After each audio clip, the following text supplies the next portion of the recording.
Hey guys, how's it going? Good. Well, that was a really tremendous lineup of speakers. And, I just am bowled over by all that was shared here today. When Danny was talking about his involvements in his project, I was like, can I just call this guy up and ask him to be on my board? I could really use people like him in my life.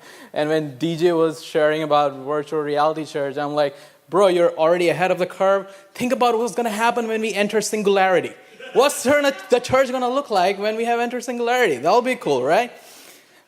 Anyway, I'm not going to talk about singularity. I'm not going to talk about experimental cubes on the ISS. I'm going to talk about something much more low end.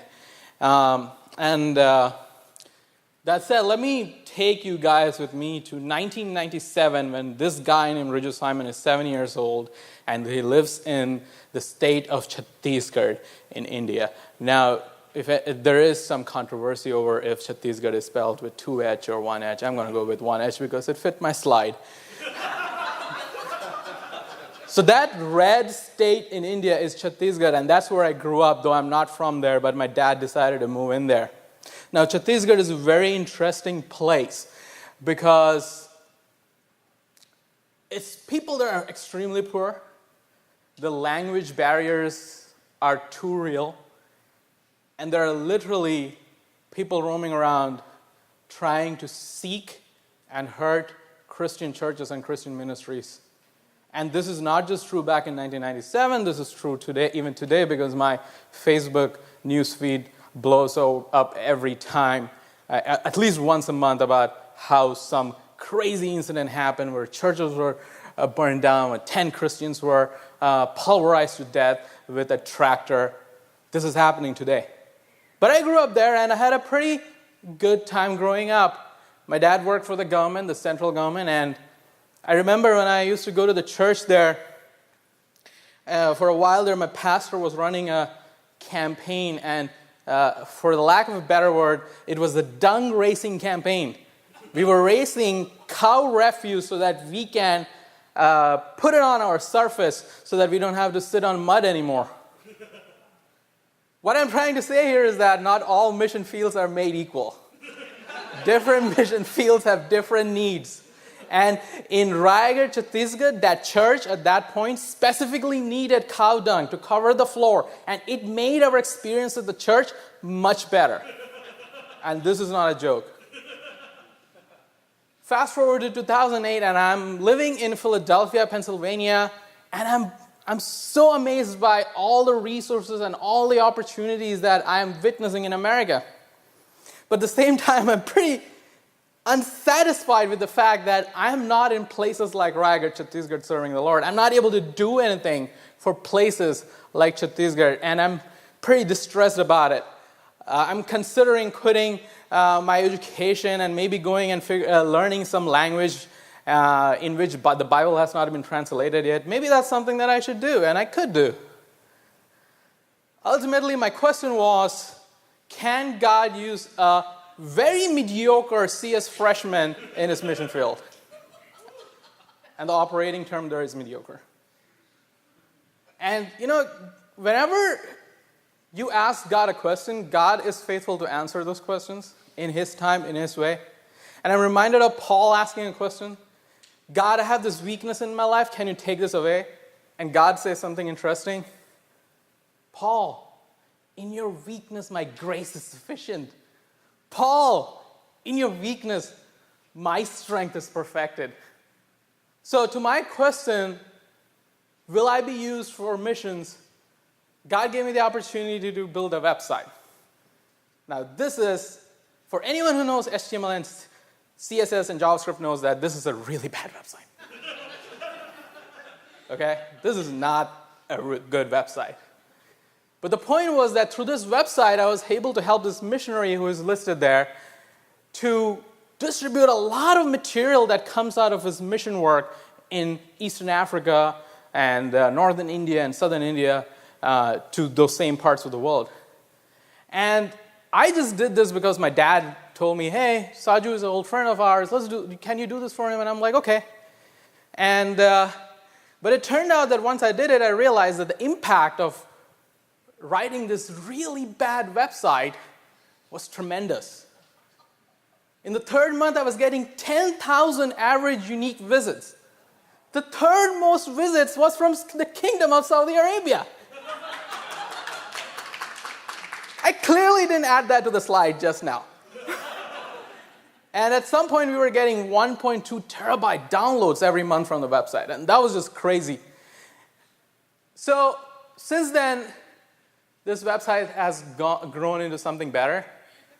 As you can see, now none of my efforts is behind this website. Some people better than me have built it. But what that has brought me to is in 2014, after years of working with a few ministries, understanding their technological needs and solving them, God put it in my and a few friends of mine in our hearts to start an organization called Prairie Night. And we are united with prayer with the mission to solve some low-hanging technological problems for the global missions community. So that's what we're trying to do. And it all started from this website. This website still gets a lot of traffic. We would like our other websites to get similar traffic. Yeah. So one of the things that always happens when I talk about Prairie Night is people start asking me, so how do you know whom to help, and how do you know what to help with? Actually, James Kelly, who's sitting in this room, asked me the same question when I told him about Prairie Night.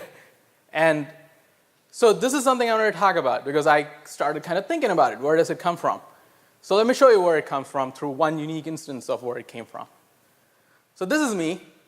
At least this is my gangster alter ego. And unlike the rumors that claim that I'm a very introvert person with no friends, I do have friends. And this is Godly John. His name is Godly. He's a godly man of God. And he lives in Melbourne, Australia.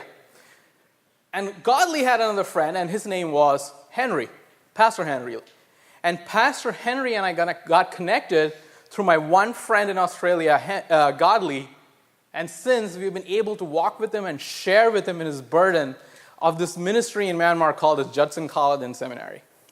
And it's an amazing ministry because he's able to prepare indigenous missionaries in this very unreached nation of Myanmar. And that's just amazing. And while I know that I cannot go and do anything substantial there, over the years, because of our relationship with Pastor Henry, we've been able to help Pastor Henry and his ministry with numerous amazing things that have really benefited Justin's ministry on ground. So where does requirements come from? Well, requirements come from relationships. And this is kind of a hard thing for an engineer because we really don't like relationships. But this is the truth. Requirements come from relationship, and that is the only way to understand what the challenges on the field are and working at solving them. Will God use a Silicon Valley technology professional for his missions? In other words, will God use you and me for his global missions? And I just want to make it clear there are a lot of ways God can use you. This is one subset of it. See, the problems that can be solved through technology in the mission field is not always something out there challenging, like I do at my work. I'm creating a self-healing system for a large-scale distributed system. I really am not going to do that in Myanmar or Tanzania or Mozambique. That's not the challenges that are present. The challenges are so much more simpler and easy to solve. So God can use you. Don't let our desire, or at least in my case, my desire to work on just unique projects, let you hinder from doing that. How can God use you? Well, there are different ways that can happen. As we just discussed, requirements come from relationships. Love on a missionary. And when you love on a missionary, when you walk with them, when you talk to them, when you become their prayer partner, you don't have to do a requirements session with them. The requirements will come to you as you walk with them. And this is something I encourage all the technology professionals in this room to do. And I'm pretty sure you know some missionary. Talk to them, Just get to know them, love on them. And as it happens, they will tell you they need this kind of website. They need this resource. They have a library somewhere that does not have a library management software. They need a resource management software to manage how trucks are allocated to move shipments in that specific area. And as those requirements come to you, I hope God gives or uses you with your skills to solve them. Secondly, and this is my pitch, ask about Prairie Night. Because we are trying to do this at scale. We are trying to create a missions teams within Prairie Night that is able to form lasting relationship with people who are working in the frontiers of global missions and try to understand how we can help them. So come ask about Prairie Night. Come ask about how you can be. You don't have to be an engineer, because clearly the missions teams is not going to be filled with engineers. But if you're an engineer, we just love you, especially. Thirdly, I should not end at those 2 points. I could have, but God is sovereign. You see, these are not the only 2 ways God can use a Silicon Valley technology professional. I have lived here for a while. I have engaged with a few ministries in the valley, and I've heard some incredible stories of how God has used people. And if you desire, and I think this has been a theme that we have been discussing here, ask of God to do the impossible through you, and He will. And ask of God, Lord, this talent I have of writing great C++ code, or of this talent I have of being able to make amazing recommendation models, how could it be used for your missions? And I think God knows what a neural network model is. And I think He can answer that question for you. So God is sovereign. Ask Him. Now, I don't want to end this session sounding like that's it. We're just doing like HTML websites and WordPress or maintaining a private server for missions. By God's grace, we've been doing some more amazing things. And I want to discuss a couple of things, trying to answer the question, will God use engineering excellence for His glory? And I hope it's not a big surprise if I answer yes, He will. And I want to point out 2 instances where recently Prairie Night has been able to work on some really excellent projects, which are real engineering challenges. So this is one of them. We partnered with this organization that was started by a former AT&T exec, and this organization's name is Greater Nubia Action Coalition, and we have done a lot of projects with them. We've done like 4 projects with them so far. But something that we're starting to work with them is answering this question: how do you bring connectivity and communication to a refugee camp that is recognized by neither the North or the South Sudanese government, where Christians are persecuted daily and where there is no communications infrastructure?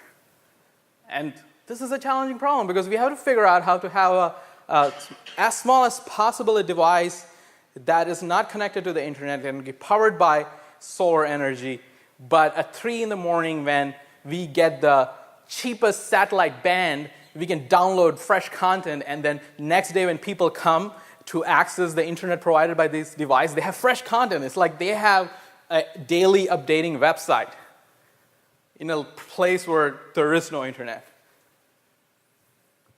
And we are getting to work with NetHope and Samaritan Spurs as part of this project, and of course GNAC, and a guy who actually works for Google Core Search and volunteers at Prairie Night is going to lead their project. Another project that I'm personally very excited about is I love looking at how data science can answer questions, and it's just so much fun, right? Because data science answers questions that we cannot answer, at least in the temporal world. Yeah, don't take that statement too generally. So we are looking into how do you harness data science to help missionaries make strategic decisions. And we have called this name, name of this project, Project Pascal, because Pascal was a great statistician. Well, he was also a physicist and theologian and a mathematician, but I love him. And so we're naming the project after Pascal, Project Pascal. What I want you to take away from here is that just because you're an engineer and just because you have this abundance of skills that you think, or I may think, that God cannot use, doesn't mean that God is not sovereign over them. God is sovereign over your skills, and there is an abundance of opportunity out there to use them. There are some real challenges. Some of these challenges are real low-hanging problems that can be fixed by an engineer over a course of 3 days. But we just don't have people who are motivated to solve them.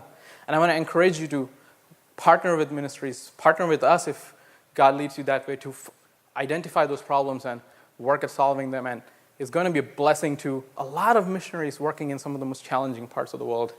And if you want to know more about what we're doing, and if you want to ask us how you can work with us, you can just email us at ask@prairienight.net. Thank you all.